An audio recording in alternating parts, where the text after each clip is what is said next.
திருமதி சரஸ்வதி இவர்களின் மகன் பார்த்திபன் எஸ்ஐ அவர்களை மேடைக்கு அன்போடு அழைக்கின்றோம்.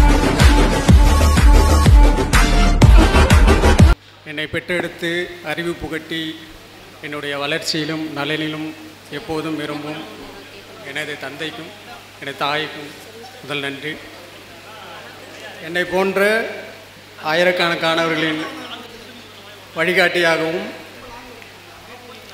இன்ஸ்பைரேஷனாகவும் இருக்கும் ஆகாஷ் சார் அவர்களுக்கும் என்னுடைய நன்றி. என்னுடைய பெயர் பார்த்திபன். நான் தமிழ்நாடு காவல்துறை முதல்நிலை காவலராக விழுப்புரத்தில் பணியாற்றிட்டு இருக்கேன். இப்போ டிபார்ட்மெண்ட் கோட்டாவில் தாலுக் எஸ்ஐயாக செலக்ட் ஆகியிருக்கேன். நான் எக்ஸாம் முடிச்சுட்டு 72.5 மார்க் எடுத்தது. அப்புறம் இன்டர்வியூ நான் அட்டன் பண்ணதில்லை. இதுக்கு முன்னாடி 2022 அட்டன் பண்ணி பாஸ் பண்ணி ஃபிசிக்கல் போகிறப்ப லீவு கிடைக்காம உடல்நல குறைவனால ஃபிசிக்கலில் வந்து லாஸ்ட்டு ஒரு 50 மீட்டர்ஸில் வந்து ஃபினிஷ் பண்ணும்போது மசில் கிராம்ப் ஆகிட்டு நான் விழுந்துட்டேன். அப்போவும் வந்து அடுத்த வருடம் திரும்ப 23ல் கால்ஃபர் பண்ணதுக்கப்புறமும் ஆகாஷ் சாரோட நம்பிக்கையான வார்த்தைகளை என்னை திரும்பவும் வந்து படிக்க வச்சது.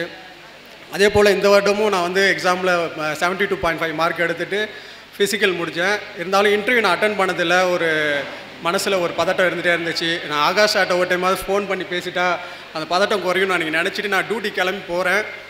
நம்ப மாட்டீங்க, விழுப்புரம் பழைய பஸ் ஸ்டாண்ட் பக்கத்து பின்னாடி நான் டியூட்டிக்கு அர்ஜென்ட்டாக கிளம்பும்போது சார் வந்து ரோட்டில் நடந்து வந்துருந்தார். விநாயகர் கோயில் போயிட்டு இருந்தார். நான் உடனே வண்டியை நிறுத்திட்டு வெயிட் பண்ணேன். சார் சாமி கும்பிட்டு வரும்போது சார் இந்த மாதிரி நான் இன்டர்வியூ நினச்சி பயமாக இருக்குது சார், ஒரு மாதிரி பதட்டம் இருக்குது சார்னு சொன்னேன்.